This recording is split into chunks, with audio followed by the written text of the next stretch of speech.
Hello అండి. నమస్తే. Welcome back to my channel smart బుట్ట బొమ్మ. ఎలా ఉన్నారండి మీరందరూ? నేనైతే సూపర్‌గా ఉన్నాను. ఇవాళ నేను మీకు బచ్చలాకుతో ఒక కొత్త రెసిపీ ఐటెమ్ చూపించబోతున్నాను. మామూలుగా అందరూ బచ్చలాకుతో వడలు గానీ, చట్నీ గానీ, పప్పు ఇవన్నీ కామన్‌గా అందరికీ తెలిసిండేటివే. ఇప్పుడు నేను చూపించబోయే ఐటెమ్‌ని మీరు బ్రేక్‌ఫాస్ట్ అయినా, లంచ్ అయినా, డిన్నర్ అయినా ఎలా అయినా సరే చేసుకుంటారు. ఇంకా ఒక ముద్ద ఎక్కువే తింటారు. మనం రైస్ కలుపుతాం. బచ్చలాకుతో మసాలా రైస్. చాలా టేస్టీగా ఉంటుంది. చాలా తొందరగా కూడా అయిపోతుంది. మీకు సేమ్ రెస్టారెంట్, ధాబా స్టైల్‌లో ఉంటుంది కదా! అదే టేస్ట్‌తో మీకొస్తుంది. మరి ఇది ఎలా తయారు చేయాలో చూసేద్దామా? పదండి మరి. ముందుగా మనం ఒక ఫ్రైయింగ్ పాన్ పెట్టుకుందాము. ఆ పాన్ కాస్త హీట్ అయిన తర్వాత ఒక 1-2 టేబుల్ స్పూన్స్ వరకు ఆయిల్ వేయండి. ఒకవేళ మీరు దీంట్లోకి ఆయిల్ బదులు నెయ్యి అయినా సరే యాడ్ చేసుకోవచ్చు. మన టేస్ట్ ఏది కావాలంటే అది. ఒక క్యాషు జీడిపప్పుని ఒక 5-6 తీసుకుంటున్నాను. ఇవి కాస్త అలా రోస్ట్ చేయండి. మరీ కలర్ చేంజ్ బ్లాక్ అయిపోకూడదు. ఒక జస్ట్ 2-3 టైమ్స్ అలా. ఆ తర్వాత ఎండుమిర్చి మీ కారానికి తగ్గట్టుగా కనీసం 3 తీసుకుంటే మనకి టేస్ట్ బాగుంటుంది. ఇవి ఒక్కసారి ఫ్రై చేసేసేయండి. ఏది కూడా బ్లాక్ అయిపోకూడదు. జస్ట్ అలా ఫ్రై చేసేయండి అంతే. ఇప్పుడు మనం ముందుగా కట్ చేసి పెట్టుకున్న బచ్చలాకు, నేను ఒక కప్పు దాకా తీసుకున్నానండి బచ్చలాకుని. ఒక బ్రేక్ఫాస్ట్ మాదిరి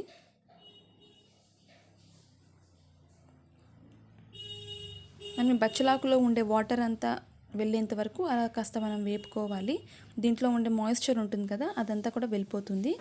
మనకి ఆకు అనేది కూడా చాలా సాఫ్ట్ అవుతుంది, అంటే బాగా మెత్తబడుతుంది. ఇలా అంతవరకు మనం కాస్త హై ఫ్లేమ్లో పెట్టి వేయించుకోవచ్చు. ఇది మనం పక్కన పెట్టేద్దాం. ఇది కూల్ అవ్వాలి. మళ్ళీ మిక్సీ జార్లోకి వేయాలి మనం దీన్ని. ఆ తర్వాత ఇది తీసేసినాక అదే ప్యాన్లోనే ఇంకొక 2-3 టేబుల్ స్పూన్స్ వరకు ఆయిల్ వేసుకుందాం. చెప్పాను కదండి, మీరు నెయ్యి అయినా వాడచ్చు, ఆయిల్ అయినా తీసుకోవచ్చు. ఈ ఆయిల్ కాస్త హీట్ అయినాక చెక్క 1 ఇంచి, అలాగే లవంగాలు ఒక 3 తీసుకున్నాను. మనం దీంట్లో ఈ స్పైసెస్ అన్నీ యాడ్ చేస్తాం కాబట్టి టేస్ట్ ఇంకా ఎక్స్ట్రా వస్తుంది. అసలు మీకు బచ్చలాకుతో రైస్ కలిపినామనే ఇదే ఉండదు. బిర్యానీ ఆకు ఒక 3.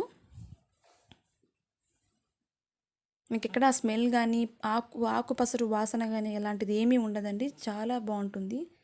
జీలకర్ర ఒక 2 టేబుల్ స్పూన్లు, మెంతి ఒక పావు టీ స్పూన్, అంటే 1/4 టేబుల్ స్పూన్. ఇవి కాస్త మనం కలర్ చేంజ్ అయ్యే వరకు రోస్ట్ చేసుకోవాలి. ఇది కూడా లో ఫ్లేమ్లో పెట్టుకొని చేసుకోండి, లేదంటే త్వరగా మాడిపోతాయి. ఒక ఎండుమిర్చి,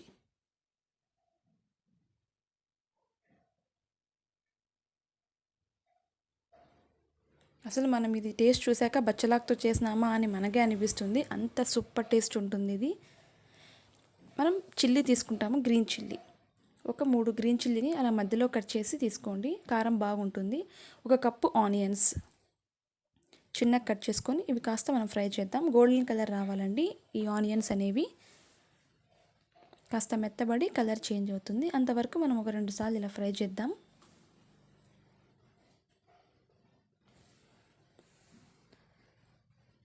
చూసారు కదండి, మన కలర్ చేంజ్ అయింది. ఇప్పుడు మనం ఒక టమాటో కూడా తీసుకొని చిన్న చిన్న పీసెస్లా కట్ చేసుకుందాం. ఇవి కూడా కాస్త మగ్గాలి. టమాటో కూడా కాస్త మెత్తబడేంత వరకు మనం అలా రోస్ట్ చేద్దాం.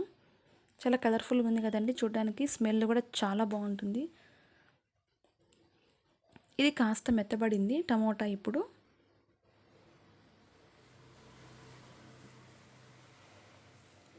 ఒక 1/2 టీ స్పూన్, అంటే 1/4 టీ స్పూన్ వరకు మనం పసుపు వేసుకుందాం. పసుపు వేసుకున్నాక ఇంకొకసారి అలా తిప్పేసేయండి, ఎందుకంటే మనకి ఈవెన్గా మగ్గుతుంది కదా. పసుపు వాసన కూడా పచ్చి వాసన ఉంటుంది కాబట్టి అది కూడా పోతుంది. తర్వాత మనం ముందుగా రెడీ చేసుకొని కూల్ చేసుకొని పక్కన పెట్టుకున్నాం కదా ఈ బచ్చలాకుని, దాన్ని మనం మిక్సీ వేసుకోవాలి పేస్ట్ లాగా. ఒక 2 టేబుల్ స్పూన్ కొబ్బరి కూడా యాడ్ చేసి వేసుకోండి. ఇలా ఫైన్ పేస్ట్ అవుతుంది. మనం వాటర్ వేసే పని కూడా లేదు, చాలా తక్కువ వాటర్తోనే మనకి ఫైన్ పేస్ట్ అనేది యాడ్ అవుతుంది. ఇందాక మనం చేసుకొని పక్కన పెట్టుకున్నాం కదా టమాటోని, దాంట్లోకి మనం ఈ పేస్ట్ని అంతా యాడ్ చేసుకుందాం. ఈ పేస్ట్లో ఉండే కొద్దిగా వాటర్ కంటెంట్ వెళ్ళేంత వరకు అలా మనం రోస్ట్ చేసుకోవాలి. కలర్ కూడా కాస్త చేంజ్ అవుతుంది. ఇది ఈ కలర్ కన్నా ఇంకాస్త డార్క్ కలర్కి వస్తుందండి మనం రోస్ట్ చేశాక. అప్పుడు తెలుస్తుంది మనకి ఇది కరెక్ట్గా కుక్ అయింది అనేసి. ఒకవేళ మీకు ప్యాన్కి అంటుకుంటుంది అంటే ఇంకొక టేబుల్ స్పూన్ వరకు ఆయిల్ వేసుకొని రోస్ట్ చేసుకోండి. మన టేస్ట్ తగ్గట్టుగా సాల్ట్ తీసుకున్నాం. అలాగే ధనియాల పొడి ఒక 1/4 టేబుల్ స్పూన్. దగ్గర ధనియాల పొడి లేదంటే ధనియాలైనా సరే వేయించి దాన్నైనా మనం పౌడర్ చేసుకొని దీంట్లో కలుపుకోవచ్చు. ఇంకొకసారి అంతా కూడా మనం మిక్స్ చేసేద్దాం. స్పైసెస్ అన్నీ వేసాం కదా, ఇలా వచ్చిందండి. మనకు కాస్త మగ్గిన తర్వాత ఇందులోకి మనం ముందుగా రెడీ చేసుకున్న అన్నంని చల్లగైనాక మనం అన్నం కలుపుకోవాలి, లేదంటే అన్నం ముద్ద ముద్ద అయిపోతుందండి, మెత్తగా వచ్చేస్తుంది. అంతే, ఎంతో టేస్టీ అయిన రెస్టారెంట్ స్టైల్ అయిన బచ్చలాకు మసాలా రైస్ రెడీ. ఇది ఎలా ఉందో మీరు కూడా మీ ఇంట్లో ట్రై చేసి నాకు కమెంట్ సెక్షన్లో కమెంట్ చేయడం మర్చిపోవద్దు. లాస్ట్లో మనం ఒక 1/2 టేబుల్ స్పూన్ వరకు నిమ్మరసం కూడా యాడ్ చేసుకోండి. కొత్తిమీర చల్లుకొని సర్వ్ చేసుకోవడమే, అంతే.